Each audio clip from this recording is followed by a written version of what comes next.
Pernyataan sikap. Kami Laskar Muslim Ketapang, Kalimantan Barat, dengan ini menyatakan sikap tegas, mendesak dan menuntut aparat kepolisian, khususnya Mabes Polri dan Polda Metro Jaya, untuk segera menangkap dan memproses hukum kelompok yang membakar dan menginjak-injak gambar imam besar kami, Habib Rizik Syihab, pada saat demo yang dilakukan di depan gedung DPR MPR RI di Jakarta pada hari Senin tanggal 27 Juli 2020, di mana kejadian tersebut terjadi di depan aparat penegak hukum yang sedang berjaga di pintu gerbang gedung DPR MPR RI. Kami mendesak dengan sangat segera untuk menangkap dan memproses hukum siapa saja yang terlibat. Demi Allah, kami tidak ridho atas kejadian tersebut dan kami mengutuk keras terhadap para pelaku pembakar dan penginjak-injak gambar Habib Rizik Syihab, imam besar kami. Allahu Akbar. Allahu Akbar. Allahu Akbar. Kenapa Sepertinya ibu punya ketuanya dong. Kenapa empok Tahu. dengan seragam sama mereka? Kenapa empok nggak pakai baju-baju yang lain? Empok seragamnya sama merah. Enggak, saya memang pakai jaket, terus pakai baju putih kita gitu. Iya, baju putih dan merah, topi merah. Gini aja Pak, gini. Tar dulu, Haji, tar dulu. Saya mohon ya. Saya mohon Pak, demi Allah wa Rasulullah nih ya. Kita sama-sama orang Islam. Ngomong apa adanya, empok niatnya apa ingin membela sana, membenci habaib. Niat apapun. Motivasinya Membela apa? sana, nah. Grup sana. Saya benar itu waktu itu enggak ini spontan aja. Subhanallah. Ya. Tapi kalau saya bakar-bakar itu enggak. Jadi Soalnya saya saya bilang bakar-bakar ini. Saya lihat itu Jelas-jelas videonya empok bangun, lagi Ibu. Ustaz kan lagi begini. Iya. Fotonya habaib. Ibu lempar. Kasih. Tuh, Iya, apa? lempar. Ada fotonya. Tapi kan gini, kalau kita walaupun kita tidak berbuat, kita ada lingkungan Ada sama. video. Udah pasti. Sekarang gini, kalau memang situ saya di situ videonya ada ini, ya saya minta maaf. Saya cucunya Pak. Abaib, iya. Nggak bisa gini loh ya. Kita sama-sama orang Islam saling mengingatkan. Enggak masih Kita putus, denger ini. Kita putus kalau kita ibadah kita, kalau kita benci Tuhan Rasulullah. Bener. Buat apa kita sujud tiap malam? Buat apa kita puasa? Buat apa kita punya saudara banyak Islam, tapi kita benci kepada Tuhan Rasulullah? Buat apa? Putus semua, kita kafir hukumnya. Baca. Kita ngaji, kita dengan ulama ya. Percuma ngaji kita kalau kita benci kepada Tuhan Rasulullah. Kita ada semuanya. Kakak, ibu ada hubungan keluarga dari ini. Saya yakin anak-anaknya nggak ada yang kayak ibu. Pasti semuanya anak yang soleh. Terus gini. Tapi jangan sampai ikut-ikut, saya udah bilang. Jangan sampai ikut-ikut membenci. Bakar si jarot sekarang juga. Bakar si jarot sekarang juga. Takbir. Sallu ala Nabi Muhammad. Kalau kamu laki-laki tunjukkan batang hidungmu jarot, betul? Bencong si jarot. PKI jarot. PKI jarot. Takbir. Sallu ala Nabi Muhammad.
Fakta sejarah umat Islam memimpin dunia selama 1315 tahun. Dimulai dari Rasulullah SAW 610 Masehi sampai Turki Utsmani 1924. Rasulullah memimpin dari 610 sampai 632 Masehi, artinya 23 tahun. Kemudian Khulafaur Rasyidin memimpin 30 tahun dari 632 sampai 661 Masehi. Mulkan Adhan dimulai dari dinasti Umayyah sampai Turki Utsmani memimpin 1262 tahun. Artinya 1315 tahun khilafah memimpin dunia. Pernahkah terjadi khilafah membantai satu negara? Genosida terjadi di masa khilafah? Terjadi tidak? Perang dunia terjadi tidak di masa khilafah memimpin dunia selama ini? Tidak. Yakin? Yang terjadi justru ini. Di Baghdad, Universitas Al-Muntang Suriah, Khalifah Hakam bin Abdurrahman An-Nasr mendirikan universitas yang bukan hanya menampung mahasiswa muslim, tapi mahasiswa kafir pun boleh sekolah di sana. Kafir, non muslim boleh kuliah di sana. Itu faktanya. Dan sekolah ini, universitas ini lengkap dengan sarana-sarana yang menunjukkan pendidikannya. Maka lahirlah para ilmuwan-ilmuwan dan saintis-saintis di abad tadi. Lalu Barat pada saat itu kondisinya sedang apa? Nanti jawabannya. Ya, insyaallah nanti kita bahas lagi. Kemudian Khalifah Bani Umayyah banyak membangun rumah sakit yang disediakan untuk orang yang terkena lepra. Ketika lepra dan tunanetra mewabah menjadi penyakit endemik di seantero negeri, ini terbuka untuk siapapun, termasuk yang non muslim sekalipun. Ya, bahkan ada rumah sakit keliling yang pertama kali dipopulerkan oleh dinasti Abbasiyah di Baghdad, di Kairo, ya, kemudian di Damaskus. Kemudian juga Khalifah Al-Ma'mun bin Harun Ar-Rasyid membangun sebuah perpustakaan besar yang kemudian diberi nama Al-Hikmah. Perpustakaan ini menampung semua karya pikir seluruh para penulis dunia. Hatta karya pikir Sokrates dengan Demokratosnya, Aflatun atau Plato dengan monarkinya, Ariston atau Aristoteles dengan politika republikananya, itu ada dimuat di sana. Bahkan Khalifah Ma'mun bin Harun Ar-Rasyid melakukan revolusi ilmiah. Beliau melakukan sayembara penterjemahan karya pikir para filsuf Yunani tadi. Nah, diadakanlah sayembara penulisan karya tulis Sokrates, Plato dan Aristoteles. Mereka menulisnya dalam bahasa Yunani. Ternyata yang menang saat itu adalah tokoh yang bernama Hunain bin Ishaq. Dan Hunain bin Ishaq ini bukan seorang muslim. Dia adalah seorang Nasrani. Dialah yang terbaik menerjemahkan karya filsuf Yunani tadi ke dalam bahasa Arab. Kemudian dibukukan menjadi satu karya mereka, Sokrates, Plato dan Aristoteles dibukukan menjadi satu, diberi judul As-Siyasah.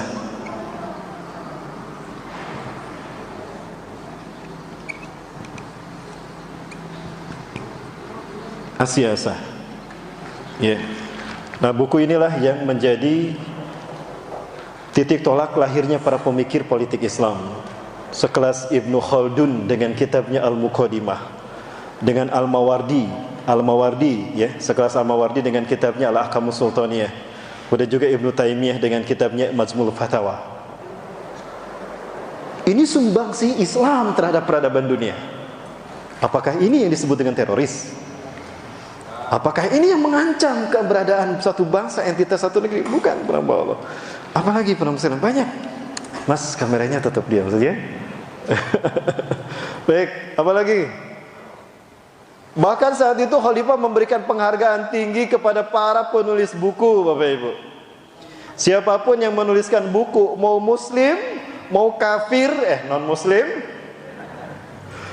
jika dia menulis buku dan bukunya bermanfaat bagi masyarakat, bermanfaat untuk membangun peradaban dan hasanah pendidikan dunia, itu diberi hadiah emas seberat buku yang dikarangnya. Imam Ibnu Katsir berapa jilid kitabnya, dapat emas seberat kitabnya. Ini dilakukan untuk menghargai, melanjutkan apa yang dilakukan Umar bin Khattab. Ini dilakukan sejak Umar bin Khattab. Umar bin Khattab ketika beliau datang ke Yerusalem, Umar datang ke Al-Quds, Palestina, ya, ke Al-Aqsa, atau kemudian diklaim oleh Israel sebagai Yerusalem. Saya ditegur kalau saya menyebut Yerusalem. Ketua Rabitah Ulama Palestina, Syekh Ali Yaqub Al-Abasi, beliau menegur saya ketika saya bertemu dengan beliau di Masjidil Aqsa. Beliau bertanya saya, "Aina taskun, kamu tinggal di mana?" Saya bilang saya tinggal di Hotel Nasional di Jalan Solehuddin Gate. Ya. Saya tinggal di Yerusalem Timur. Jangan sebut Yerusalem ahi. La taqul Yerusalem. Jangan kau katakan Yerusalem. Kalau kau mengatakan Yerusalem berarti kau mengakui ini tanah ini Al-Quds milik mereka Israel. Katakan Al-Quds. Jangan katakan Yerusalem. Dan jangan pernah kau katakan Hebron, katakan Al-Khalil. Jangan pernah kau katakan Jericho, katakan Ariha. Itu artinya engkau mengklaim kalau itu milik kita kaum muslimin. Oh, begitu, terima kasih. Nah, para sekalian, Yerusalem, Al-Quds, keceletot ya. Al-Quds itu dipegang oleh Romawi. Pendetanya saat itu adalah pendeta Sophronius. Sophronius perang berkata begini, "Aku tidak akan menyerahkan kunci Al-Quds ini kepada siapapun, hatta kepada Umar bin Khattab, melainkan jika Umar datang sendiri ke sini dan aku menyerahkan langsung ke tangannya dari tanganku." Sampai beritanya pada Umar bin Khattab. Maka Umar pergi ke Al-Quds, datang sendiri. Begitu informasi Umar datang, Umar sosok yang mengalahkan Romawi dan Persia pun kalah sama Umar. Itu dibayangkan sebagai sang pembantai oleh mereka, Yahudi dan Romawi yang ada di Al-Quds. Mereka sembunyi ketakutan dan bayangan mereka habis dibantai sama umat Islam. Karena raja-raja sebelumnya yang menguasai Al-Quds itu melakukan pembantaian kepada mereka. Raja Romawi kah, Persia kah. Tapi apa yang terjadi? Berita itu sampai pada Umar bin Khattab, sampaikan kepada mereka. Man kana fi Baitul Maqdis fa huwa aminun. Man yaskunu hiwala Baitul Maqdis fa huwa aminun.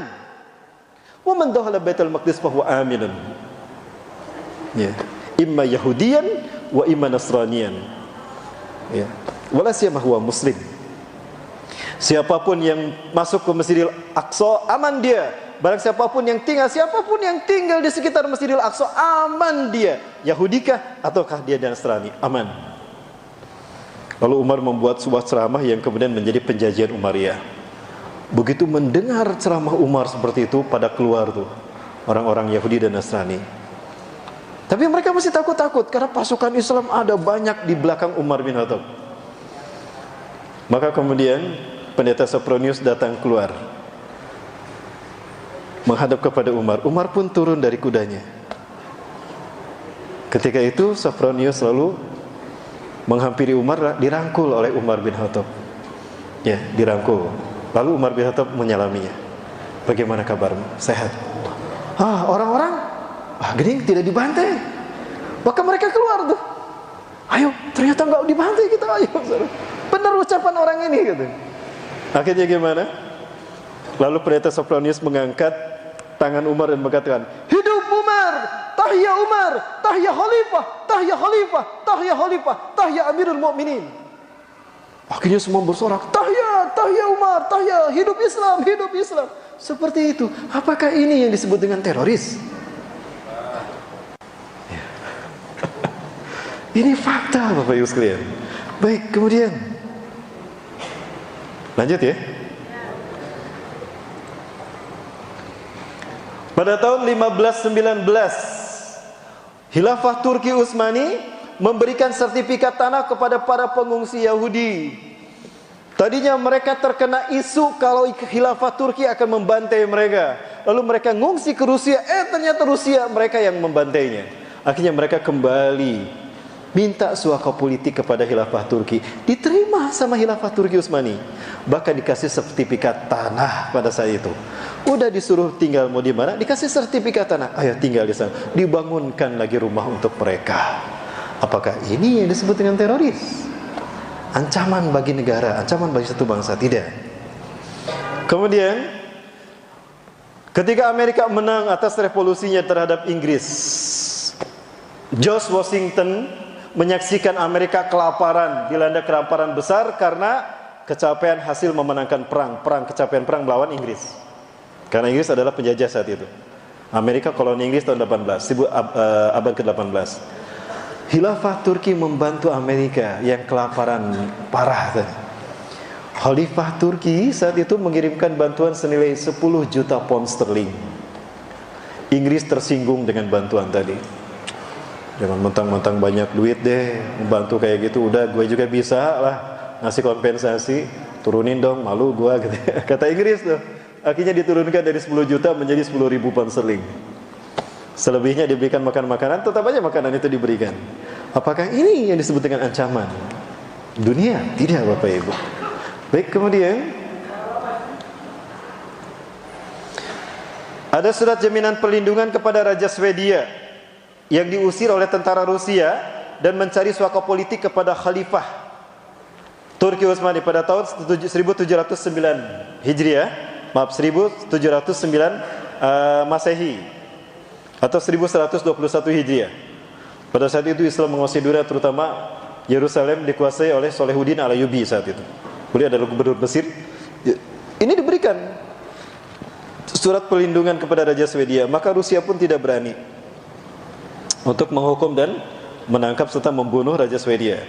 Kemudian pemberian izin dan ongkos kepada 30 keluarga Yunani yang ingin kembali dari Rusia ke Khilafah Turki Utsmani. Ya, Bapak Ibu, ada banyak sekali fakta-fakta sejarah yang khilafah berikan sebagai kontribusinya kepada dunia. Ya, Bapak Ibu sekalian yang dirahmati Allah. Lalu bagaimana dengan Indonesia pada saat kekhilafahan ada? Bapak Ibu, saya tanya Bapak Ibu sekalian, kira-kira Islam ke Indonesia sampai kapan? Kapan Islam sampai ke Indonesia? Selama ini ada yang menyatakan pada zaman siapa Indonesia tersentuh oleh Islam? Ada yang menjawab zaman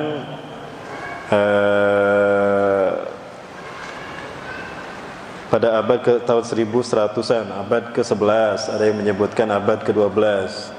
Ada juga yang menyebutkan abad ke-7. Sejak Rasulullah masih hidup, Islam sudah sampai ke Indonesia. Ada teori Gujarat, ada teori Arab.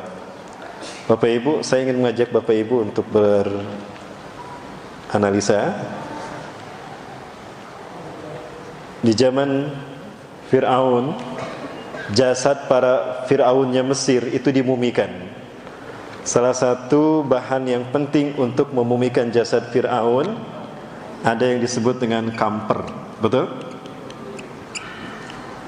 Istilah lain dari kamper itu adalah kapur barus. Ternyata, sekali lagi, jasad Fir'aun yang dimumikan dengan menggunakan kapur barus. Ini kapur barusnya didapat dari mana? Dari barus, Bapak Ibu. Dan barus ini adalah tapanuli. Artinya, Bapak Ibu sekalian, sejak zaman Fir'aun, barus ini sudah terkenal pengekspor kamper ke Mesir. Bapak Ibu, di antara sekian banyak Fir'aun yang menguasai Mesir, ada satu Fir'aun yang beriman kepada dakwahnya Nabi Musa. Dia beriman diam-diam bersama ibunya tanpa sepengetahuan Ramses, Fir'aun yang berkuasa saat itu. Siti Aisyah dan anaknya, putranya yang sama-sama hampir seusia, lebih tua Nabi Musa, yang juga dianggap adik oleh Nabi Musa, dia beriman juga. Namanya Amnihotep. Orang Barat atau Hollywood menyebutnya Imhotep. Ya, pernah nonton filmnya? Dalam film The Mummy? Itu sebetulnya orang beriman. Itu adalah satu-satunya keluarga Fir'aun yang masuk Islam bersama Aisyah. Aisyah meninggal karena dipecahkan kepalanya oleh Fir'aun, kan? Mereka beriman kepada Allah lewat dakwahnya Nabi Musa. Amnihotep kemudian berganti nama menjadi Akhenaton.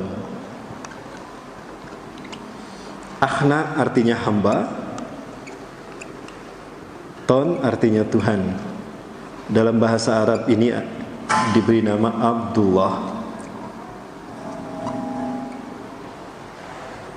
Ternyata Allah mengangkatnya menjadi nabi dan rasul. Jadi ada nabi dan rasul yang Allah utus dari keluarga Fir'aun. Buka dalam Quran surat Al-Mu'minun ayat ke-80 berapa coba Kang? وقال الرجل الذي يكتم إيمانهم. Dan berkatalah seorang laki-laki yang menyembunyikan imannya min ahli Fir'auna, dari keluarga Fir'aun. Dia orangnya. Dialah yang kemudian menjadi Fir'aun, menjadi penguasa Mesir setelah Fir'aun Ramses tenggelam. Dia rubah Mesir menjadi Islami. Dia rubah Mesir menjadi bertauhid. Saat itu ditentang oleh Ra, dalam kurung Horus, ya. Horus kemudian bekerja sama dengan Ra, maka lahirlah Lahorakti. Ya, ini menyerang Akhenaton. Maka Akhenaton kemudian mengungsi ke Amnaptra. Ternyata pun diserang. Padahal dia sudah membangun istana yang bernuansakan tauhid. Hingga akhirnya dia pergi meninggalkan Mesir, mengembara dari satu ujung ke ujung dunia, dari ujung barat dunia ke negeri matahari terbenam, dari matahari terbit. Di mana negeri matahari terbenam? Kang, boleh diklik? Maksudnya boleh duduk di kursi saya? Kursi saya, kursinya Al-Asri, milik Al-Asri ya. Enak saja saya mengklaim baik. Gak apa-apa mas, pegang aja. Nah para sekalian, di dalam surat Al-Kahfi Allah menyebutkan dakwahnya Zulkarnain. Nah, ini kemudian diberi nama Zulkarnain. Kenapa disebut Zulkarnain? Zul artinya yang punya. Wallahu Zul Fadlil Azim. Dan Allah yang maha mempunyai keutamaan yang agung. Zu artinya yang mempunyai. Qarnain dua tanduk. Jadi Zulkarnain itu yang punya dua tanduk. Kenapa? Karena orang-orang Mesir, raja-raja Mesir, walaupun kepalanya pelontos, tapi ada rambut yang diuntun di sini, kanan kiri. Makalah seperti tanduk. Karena punya dua, jadi Zulkarnain. Nah, Zulkarnain Allah perintahkan dakwah. Dia dakwah dari negeri matahari terbenam yang ada lumpur hitamnya. Syekh Hamdi bin Hamzah Abu Ziyad melakukan penelitian bahwa ternyata tempat yang disebutkan dalam Al-Quran yang terdapat lumpur hitam itu adalah Maldives. Maldives. Klik lagi kan? Dan negeri dia bernama Kiribati. Klik lagi kan? Nah ini Kiribati. Australia, New Zealand, Papua, ada New Zealand di atas dan ada Kiribati. Ternyata ini New Zealand. Di Kiribati ini dan di Maldives itu banyak orang-orang Islam dan mereka kenal kepada cerita Zulkarnain. Ada yang menyebutkan ternyata silsilah mereka nyampe ke Zulkarnain. Klik lagi kan, Mas? Baik Mas, tolong diklik. Mohon maaf saya suruh Mas, jadi asisten Ustaz. Ini Maldives, negeri matahari terbenam yang ada lumpur hitamnya, dan ini Kiribati. Berarti dia mendakwahkan Islam dari sini sampai ke sini, terus ke Eropa, sampai ke Cina, mengurung Ya'juj Ma'juj, membuat Cina masuk Islam. Jadi Cina sudah tersentuh tauhid sejak zaman Zulkarnain sampai dakwah ke Eropa, sehingga dunia ada dalam genggaman dakwahnya, dan dia kembali ke Mesir. Artinya salah satu jalur dakwah dari dia adalah melewati, klik, tolong Mas diklik, melewati jalur ini kan, melewati jalur Nusantara. Itu dakwahnya Zulkarnain di zaman Nabi Musa. Jadi Islam menyentuh Indonesia sejak kapan? Sejak zaman Nabi Musa alaihissalam. Sepakat? Sepakat tidak Bapak Ibu? Ini sejarah yang baru Bapak Ibu ya. Klik lagi kan? Mohon maaf. Nah terus lagi klik lagi. Dakwah ke sini, kemudian pernah kembali lagi ke sini. Dan dia pernah kemudian dakwah ke Eropa. Klik lagi Mas. Itulah alasan kenapa Indonesia mayoritas Islam. Kalau memang Majapahit dan Sriwijaya lebih dulu, harusnya kita mayoritas Hindu dan Buddha, betul? Harusnya, faktanya mayoritas Islam. Berarti yang dulu menyentuh Indonesia siapa? Islam, Bapak. Klik lagi Mas. Dan ini adalah salah satu kontribusi Khilafah Turki Ismani kepada Indonesia. Ya, Khilafah Turki pernah membantu Aceh dan Indonesia pada umumnya dengan dikirimkannya pasukan perang terbaik. Ada para ahli senjata api, ada penembak ulung, sniper, dan juga para teknisi perang untuk mengamankan wilayah yang bernama Asy-Syamatirah. Dari sini kemudian saya cari jejaknya. Ternyata nama-nama pulau di Indonesia itu nama-nama Islam. Umat Islam yang memberikan nama. Pertama, klik Mas. Ya. Yang tadi klik lagi Mas. Klik lagi Mas. Nah, Sumatera itu berasal dari kata asyamatirah. Asyamatirah artinya mahkota. Syamatir. Jadi Sumatera. Tapi kalau orang Sumatera gak bisa menyebut sya, jadi pakai sin, Sumatera. Dari kata asyamatirah, mahkota. Jawa itu bahasa Arab al-jawu, tempat yang tinggi dan dingin. Maka diberi nama Jawu, tempat tinggi dan dingin itu Jawu. Kayak Taif itu Jawu. Mau kemana bro? Mau ke Jawa Taif. Ini ada tadahibiyah, ila Jawa Taif. Mau ke Jawa Taif. Karena tinggi. Karena panjang dibagi 3 sama para ulama. Ada Jawa Syarqiyah, Jabil Gorbiyah, Jawi Syarqiyah. Jabil Gorbiyah, Musta, Syarqiyah. Jawa Barat, Jawa Tengah, Jawa Timur. Kalimantan, tanah daratan yang berawak. Barunaun, jadi Barnau, Borneo. Makassar, tempat yang terpecah-pecah. Dari kata Makassara, kassara yukasiru, memecahkan, tempat yang terpecah, Makassar. Maluku dulu namanya Jaziratul Muluk, karena di sinilah para raja-raja Arab tinggal karena indahnya kepulauan ini. Maka diberi nama Jaziratul Muluk. Portugis datang diganti jadi Maluku. Papua Nugini dulu namanya Biladun Nurul Islami. Datang Portugis dan Belanda diganti Papua Nugini. Pada dulu namanya Biladun Nurul Islami. Alhasil Bapak Ibu sekalian, sebetulnya siapa yang memakmurkan Indonesia pertama kali sebelum ada penjajahan? Penjajahan terjadi di fase yang keempat, di masa hancurnya Turki Utsmani. Saya ragu, betulkah Belanda menjajah kita 350 tahun? Tidak. Kang mundur Kang, bisa mundur ke belakang? Mundur lagi Kang? Nah, ini dokumentasi Turki Utsmani pernah memberikan surat pengangkatan Pangeran Diponegoro sebagai Khalifatu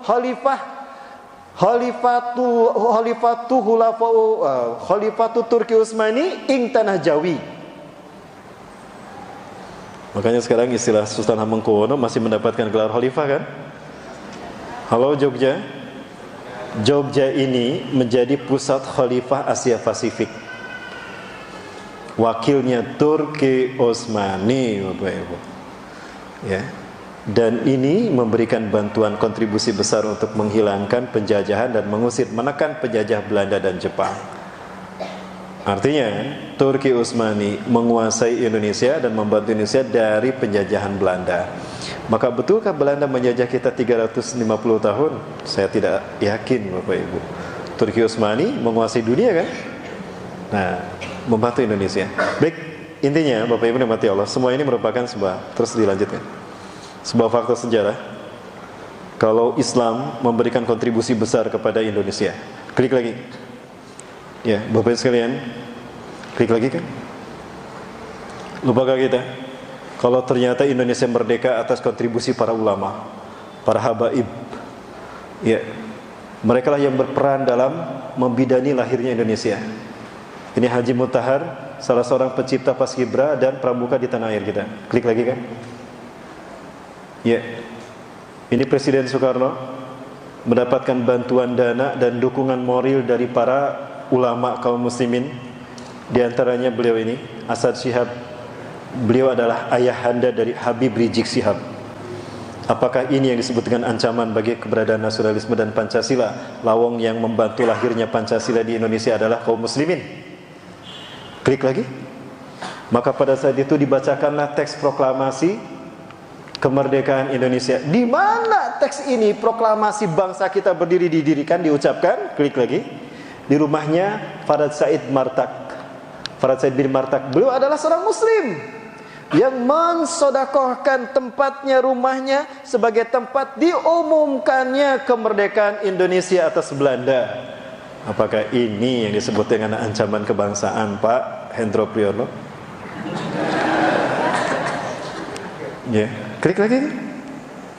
M. Saad Shihab adalah salah seorang bapak pendiri bangsa ini, the founding father.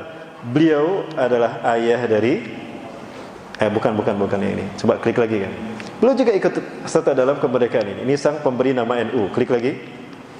Ya, Salim Naban, pendiri percetakan pertama di Indonesia yang membantu sosialisasi kemerdekaan Indonesia pasca proklamasi. Klik lagi. Ini Pangeran Diponegoro. Ya, Sayyid Muhammad Syahab. Beliaulah pahlawan yang membela Indonesia dari penjajahan Belanda. Klik lagi. Ini sang penyelamat bendera pusaka. Klik lagi. Ini sudah tadi Pangeran Diponegoro. Dan ini beliau adalah pejuang RI yang tadi berdiri di samping Pak Soekarno yang membantu prosesi proklamasi bangsa ini. Beliau adalah Habib Hussein bin Syihab, ayahanda dari Habib Rizik Syihab. Maka aneh Bapak Ibu sekalian, kalau Habib Rizik Syihab diusir dari tanah air ini. Di mana mukanya bangsa kita mengusir orang, anak yang juga membantu kemerdekaan Indonesia? Ya, baik, klik lagi penonton sekalian. Inilah kesedihan yang dirasakan oleh guru besar sejarah bangsa ini. Ya, Bapak Profesor Dr. Ahmad Mansur Suryagrara menegaskan kalau bangsa ini lahir karena peran para ulama.